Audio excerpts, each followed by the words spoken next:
Jamwale mon bandiraɓe tedduɓe yeɓiyankoɓe Ayaw Pindi TV min calmini on mawɗon wonde dunde baba adama de kala min bismi mon e roɓe do jandeji subaka hande o alarba sappo e nayyi lewru août 2024 bisimilla mon e roɓe do jandeji ɗo e Pindi TV puɗɗortoɗen roɓe do jandeji men koye jande gendira leydi Sénégal jande Le Soleil arti kanko hoorejo leydi ndi son excellence Bassirou Diomaye Diakhar Faye heɓi ko fatuno non e rapport ben be ganduda ko membre jeyaɓe commission ad hoc tawi non ko ƴewatano ko witno non e titre occupation du domaine public kam e maritime ne wani non kanko hoorejo leydi ndi o heeɓi ɗum hanki o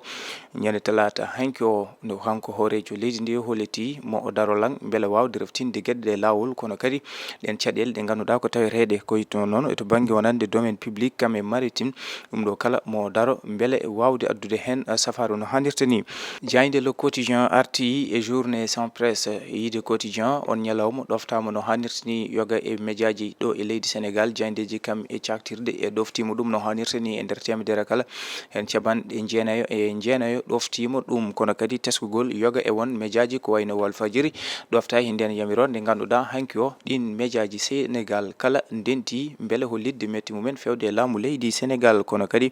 jayde le quotidien arti ha joni e ko yowitino e on rapport mo ganduɗa ben be ganda ko jeenoɓe e commission ad hoc ko fatuno non le titre et occupation domaine public kam e maritime kanko hoorejo leydi ndi o heeɓi ɗum jayde source arti ko e dépense uji ɗi ganduɗa ko ɓurtuɗi ɗi ganduɗa hollitama ngal ɗo gollorgal AGETIP ɗum no ko caggal sango nden mbaɗata batu ko yete ko conseil d'administration hollitama ko dépense uji ɓurtuɗi woni ko teska wonande e ngal ɗo gollorgal kono kadi source arti ha joni e ñalawma talata hanki o ko mbiyata ko journée sans presse ɗoftama no hannirta ni kono kadi yoga e médiaji kam e caktirde toon to caggal leydi ne wayno garti e on ñalawma e nder leydi Sénégal wonande ɗi médiaji ɗi ganda ko ɗum ganda ko kofɗi juuɗe mumen gollani jayde li quotidien arti koye premier ministre Ousmane Sonko oɗo mawɗo jagorɗo e yiide li quotidien Ousmane Sonko de ko neɗɗo mo ganduɗa ko kaɓornoɗo 3e mandat kono de oɗo premier ministre toon to leydi Rwanda o yaɓini toon beele juuroyade kam e jarnoyde mo ganduɗa ko kañum tigui woni 4e mandat woni Paul Kagame kono kadi ɓe garti e ñalawma journée sans presse mo ganduɗa yuɓɓinama ɗo e nder leydi Sénégal ñande talata hanki o Rewmi quotidien arti ko e ñalawma on talata ɓen ɓe ganduɗa ko gollotoɓe jayndeji kam e kabaruji kamɓe kala ɓe mbaɗi hofgo juuɗe mabɓe e yiide noon Rewmi quotidien on ñalawma ne wayno yaari no yiɗirani wonande kamɓe jayndiyankoɓe e ɓen ganduɗa ko gollotoɓe caktirɗe ɗe kala e nder temedere kala hen caɓanɗe jeenayo e jeetato ɗoftima ɗum no hannirta niyata kono kadi ɓe garti e ɗin médiaji ɗi ganduɗa ɗoftaki nden yamirode wonande ɓen loɓe e caktirɗe ɗe jayde Besbi le jour arti ko e on ñalawma black out wonande journée sans presse médiaji kam e caktirɗe leydi Sénégal juɓɓini kono kadi toon to caggal leydi teskama wonande médiaji kam e caktirɗe balliti no fewi ɗiɗo médiaji leydi Sénégal ne wayno garti e on ñalawma kono kadi Besbi le jour holliti wonande ɓe ganduɗa ko kap kam e société civile dokkodiri ade ñande alkamis o tawi kadi ko artude e ɗeɗo caɗele ɗe ganduɗa oɗo saaha ene teska e nder leydi Sénégal to banggue wonande médiaji ɗi jayde Les Échos arti ko e ko fatuno e modification wonande règlement intérieur mo leydi Sénégal ne wayno de ñande aljuma o nde e yiide Les Échos commission extraordinaire ɓe mbaɗi ɗum kono kadi modi on mbiyen ngal kuulal walla modification du règlement intérieur mo assemblée national mo leydi Sénégal ne wayno ɗum waɗama modifié o saaha noon ne wayno e yiide omo ganda ko Abba Mbaye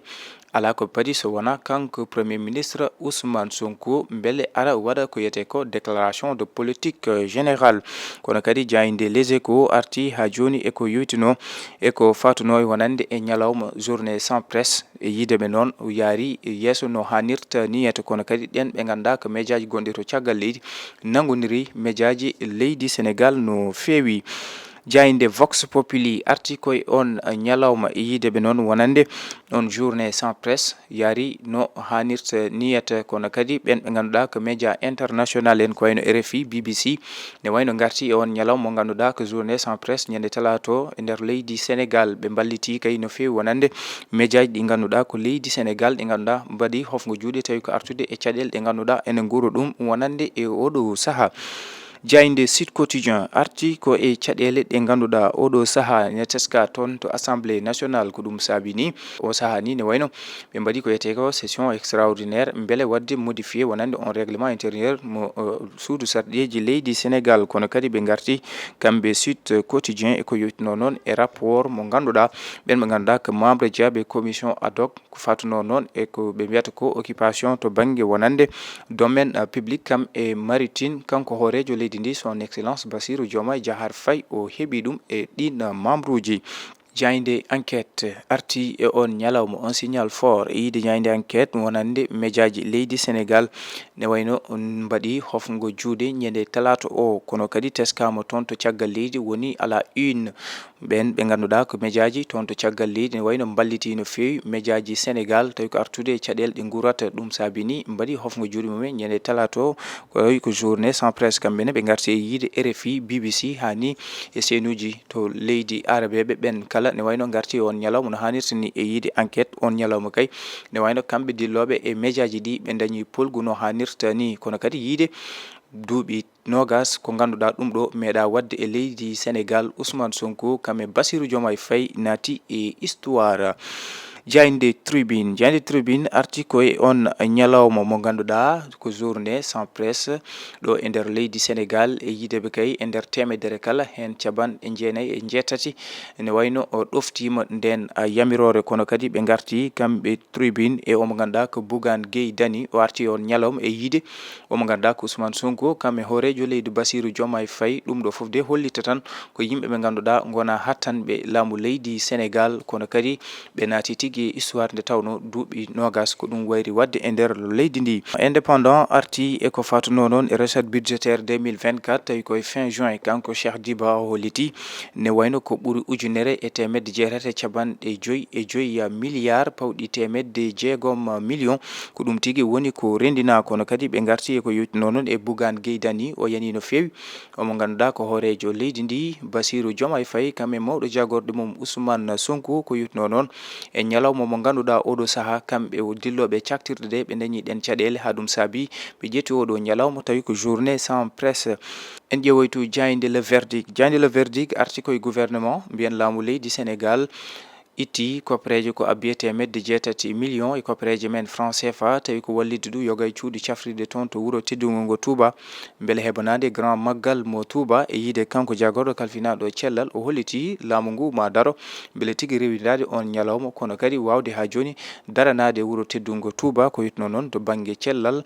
e on ñalawma so tawi yonti mbiyen on ñalawma ganduɗa ko baɗo ñande nogas e tati lewru août 2024. Jayde L'Observateur arti koye ñalawma journée sans presse ɗo e nder leydi Sénégal yuɓɓinama no hannirta ni ñande talata o kono kadi ɓe garti e audition mbiyen kuccodiral makko e ɓen ɓe ganduɗa ko loskoɓe omo ganduɗa ko jinnaɗo kam e Mariame Faye Sall mbiyen Essou Macky Sall no yiide L'Observateur